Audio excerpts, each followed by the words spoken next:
Assalamualaikum warahmatullahi wabarakatuh. Kembali lagi dengan channel Mercon Saroto.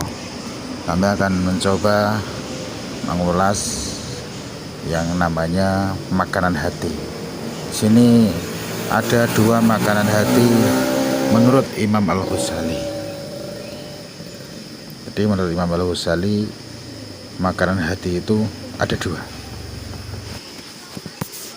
Kata Rasulullah yang artinya, orang yang dikehendaki baik oleh Allah, maka ia akan dipandaikan di dalam urusan agama dan ia akan diberi ilham petunjuk kebenaran Allah Subhanahu wa taala oleh Allah Subhanahu wa taala. Hadis diriwayatkan oleh Al-Bukhari.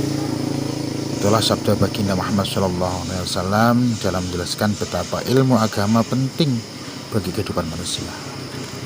Dari hadis di atas, sebagian ulama berpendapat bahwa yang diberi pemahaman tentang ilmu agama maka ia akan meninggal dalam keadaan husnul khotimah, sebagai bentuk pembuktian akan kebenaran sabda Nabi tersebut.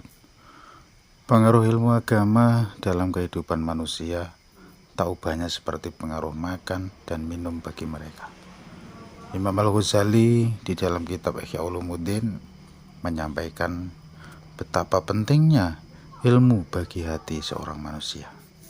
Di sana beliau menyetir dawuh dan pernyataan sebagai ulama. Beliau berkata, yang artinya di hadapan para muridnya, Fat al-Musalli rahimahullah berkata, bukanlah akan mati jika ada orang sakit yang tidak mendapatkan makan, minum, dan obat. Mereka pun menjawab, iya benar akan mati. Begitu juga hati, ketika tidak mendapatkan hikmah dan ilmu selama 3 hari, maka hati akan mati. Lanjut beliau. Imam Al-Ghazali membenarkan apa yang dikatakan Fat al-Musalli. Karena sesungguhnya makanan hati adalah ilmu dan hikmah. Dengan keduanya lah hati bisa hidup, sebagaimana badan akan hidup jika makan. Tidak mendapatkan ilmu menyebabkan hati seorang dalam keadaan sakit dan pasti akan mati, meskipun ia tidak merasa. Cinta dunia dan kesibukan duniawi bisa membuat orang tidak merasakan hal tersebut. Sebagaimana kondisi sangat ketakutan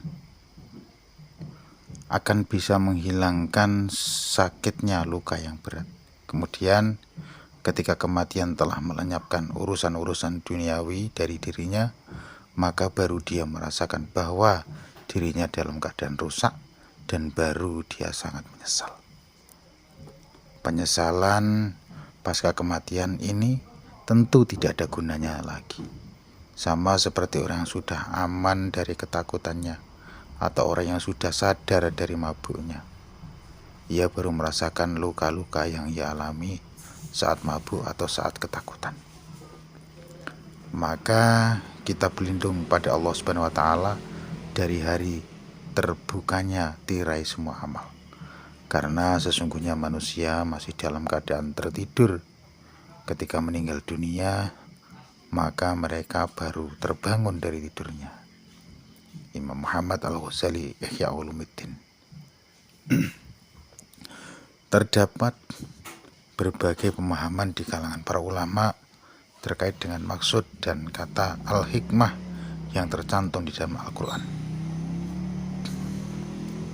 Allah memberikan hikmah kepada orang yang ia kehendaki. Barang siapa diberi hikmah, maka sesungguhnya ia telah diberikan kebaikan yang banyak dan tidak menerima pengingat kecuali orang-orang yang memiliki akal sempurna. QS Al-Baqarah ayat 269. Baginda Nabi Muhammad SAW juga pernah bersabda, al-hikmatu yamaniyatun. Hikmah adalah Yaman. Ada yang berpendapat maksud dari al-hikmah adalah amal Ada juga yang berpendapat maksudnya adalah setiap sesuatu yang mencegah dari perbuatan bodoh dan perbuatan jelek. Dan masih banyak lagi pendapat ulama tentang maksud dari kata al-hikmah. Terkait tentang maksud dari kata al-hikmah ini, Al-Ghazali berkata dalam kitab Ihya Ulumuddin, yang artinya, yang saya kehendaki dengan kata al-hikmah adalah kondisi hati yang bisa menjadi sarana mengetahui yang benar dan yang salah dalam semuanya perbuatan yang kita pilih. Wallahu a'lam bishawab. Sekian, mohon maaf kalau ada kekurangan, mohon dibenarkan kalau ada kesalahan. Ihdinas siratal mustaqim. Assalamualaikum warahmatullahi wabarakatuh.